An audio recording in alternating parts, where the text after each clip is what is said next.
जय हिंद फ्रेंड्स, मेरा नाम बाबा रामदास और आप देख रहे हैं मेरा यूट्यूब चैनल दद्दा की खरी खरी। तो अब कुश्ती जगत से समाचार अच्छे नहीं है। लेटेस्ट न्यूज ये है कि आज अंतिम पंघाल और सुजीत कलकल 53 केजीज एंड 65 केजीज के दो एशियन गेम्स टीम के दावेदार पहलवानों ने दिल्ली हाई कोर्ट में एक याचिका दायर कर दी, जिसे जज साहब ने स्वीकार कर लिया प्रथम दृष्टया, और कल की डेट देती है, कल उस पर सुनवाई होगी। तो साहब, आपको याद होगा कि जब सुशील और नरसिंह यादव का केस कोर्ट गया था ट्रायल को लेके, तब जज साहब ने एक बड़ी अच्छी बात कही थी सुशील को कि आप लोगों का काम ये कोर्ट कचहरियों के चक्कर लगाना नहीं है, आप लोग अखाड़े में मेहनत कीजिए। तो मैं आपको बताऊं कि हम भी कतई नहीं चाहते थे कि हमारे बच्चे अपनी पहलवानी छोड़ के हम बड़े लोगों की पेटी पॉलिटिक्स में उलझ के अपनी ऊर्जा यहां नष्ट करें, हैं, और कोर्ट कचहरियों के चक्कर लगाएं। आज अंतिम पंघाल की दो वीडियोस बड़ी मार्मिक इमोशनल आई, जिसमें वो कह रही है कि क्या मैं पहलवानी छोड़ दूं, क्या मैं किस दिन के लिए पहलवानी कर रही हूं। और उसी तरह सुजीत की वीडियो आई, उसी तरह विशाल काली रमन की वीडियो आई, और अंतिम के पेरेंट्स, अंतिम के गांव के लोग, उसके मम्मी पापा, वो बेचारे हिसार के एक चौराहे पे आज सारा दिन जो है नारेबाजी प्रदर्शन करते रहे। बात ये साहब, देखिए, हमारा ये काम नहीं है यार। मैंने कहा हम धरनाजीवी नहीं है, हम सड़कों पे टहलने वाले लोग नहीं हैं। हमें ये इस प्रकार की धरनेबाजी और एजिटेशन का कोई शौक नहीं है। हमें मजबूर किया जा रहा है कि हम ये सब कर रहे हैं। हम सीधे साधे अपने काम से मतलब रखने वाले लॉ अबाइडिंग सिटीजन्स हैं। आप हमें मजबूर कर रहे हैं कि हम इस तरह कोर्ट कचहरियों के चक्कर लगाएं।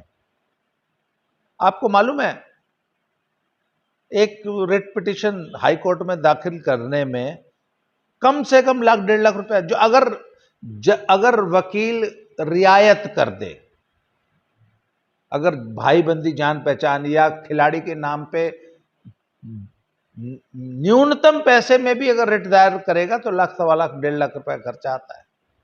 और अभी तो प्रोसेस बाकी है, अभी तो आज सिर्फ दायर हुई है, अभी ये पता नहीं मामला कितने दिन चलेगा। तो एक बाप जो अपनी बेटी को जमीन बेच के पहलवानी करा रहा है, वो उस बच्चे के दूध बादाम और डाइट का इंतजाम करेगा या इस तरह वकीलों को पैसे देता फिरेगा? आप बताइए ना, ये सवाल ये मैं इस व्यवस्था से कर रहा हूं।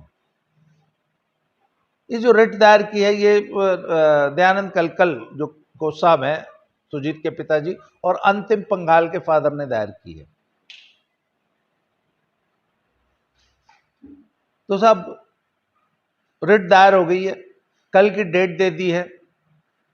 हम इस मुद्दे पे फाइट कर रहे हैं कि एडहॉक कमेटी को कोई हक नहीं है कि डब्ल्यूएफआई की very well laid out policies में कोई पॉलिसी चेंज करे।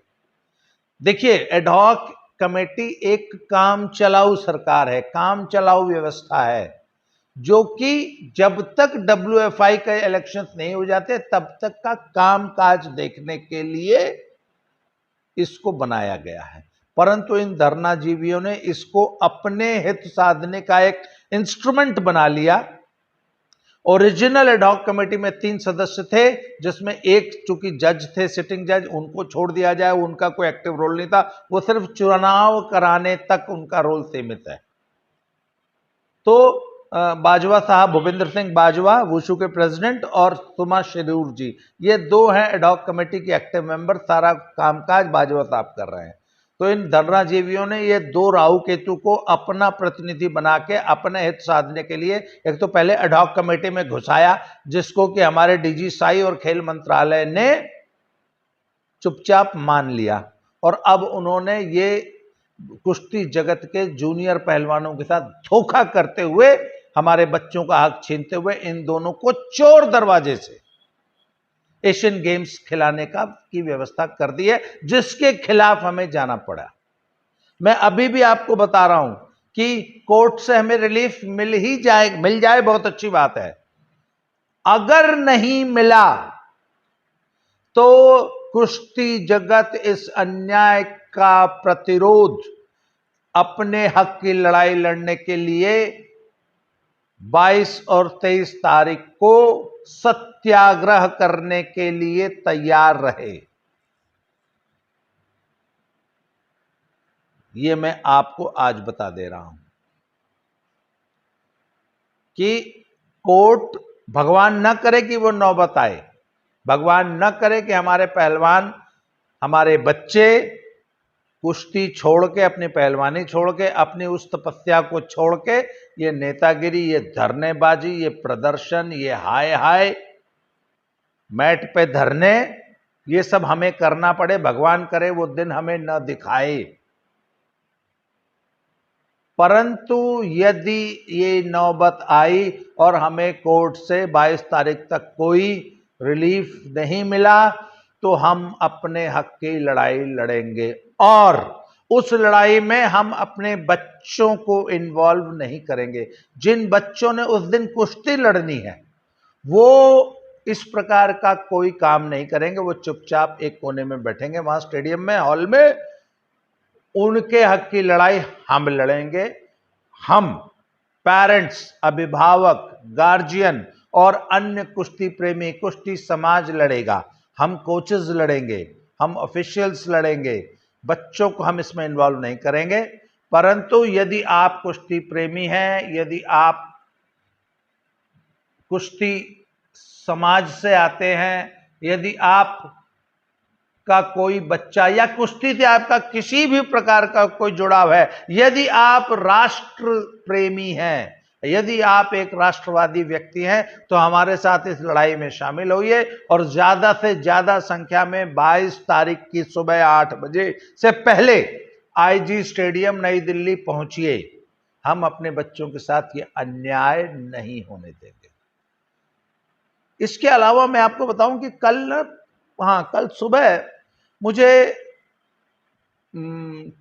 चार्जशीट की पीडीएफ भेजी किसी ने, और वो मैं कल सारा दिन जो है 1500-1600 पेज की वो चार्जशीट है जो कि बृजभूषण चरण सिंह जी के खिलाफ दिल्ली पुलिस ने दायर की है। मैं कल सारा दिन ना उस चार्जशीट को पढ़ता रहा, और अभी थोड़ा सा ये मामला शांत हो जाए उसके बाद मैं आपको बताऊंगा कि इस चार्जशीट में आखिर है क्या।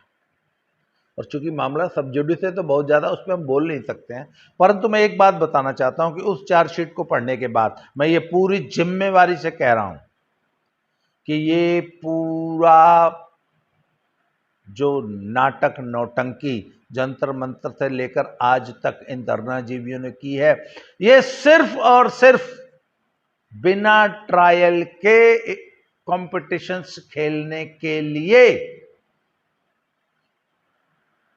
ये WFI पर दबाव बनाने के लिए ही ये पूरा नाटक रचा गया था, और जो कि आज आपके सामने है।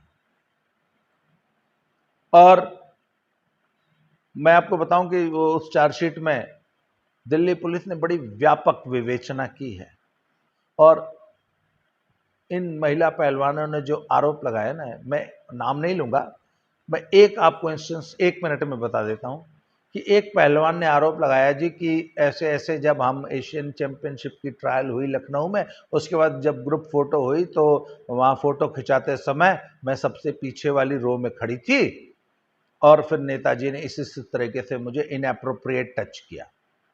पुलिस ने इस पूरे प्रकरण में वहाँ पे उस हॉल में उपस्थित सैकड़ों लोगों से विवेचना की, पूछताछ की, और उसमें मैं आपको बताऊं कि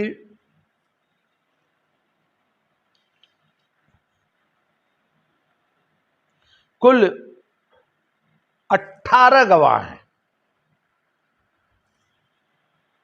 और उन 18 गवाहों में 7 पहलवान हैं, जिसमें एक मनीषा है, एक अंशु है, एक सरिता मोर है, एक और मनीषा है, एक राधिका है, एक सोनिया हुड्डा और एक निक्की है।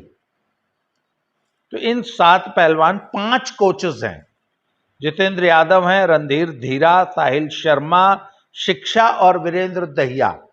इन 5 कोचेस ने बयान दिया और 3 रेफरीज, 2 फिजियो और 1 मैस्यूज। इन तमाम लोगों ने, ये 18 गवाहों ने जो उस दिन हॉल के अंदर मौजूद थे और कुश्ती जगत के लोग हैं, उन्होंने कहा कि ऐसी कोई घटना नहीं हुई। दिल्ली पुलिस ने भी अपने जांच में लिखा है कि जो फोटो इन्होंने प्रूफ के तौर पे प्रस्तुत की है, उसमें वह लड़की सामने वाली रो में बैठी हुई है, घुटनों के बल, जैसे सब बच्चे ग्रुप फोटो में जब बच्चे नीचे बैठ जाते हैं उस तरीके से वो बैठी हुई है।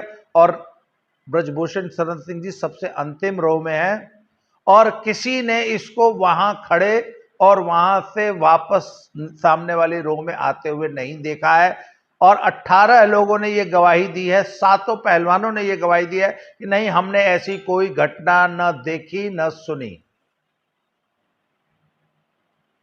इसके अलावा साई के 15 ऑफिशियल्स, जो साई सेंटर लखनऊ के 15 कर्मचारी हैं जो कि उस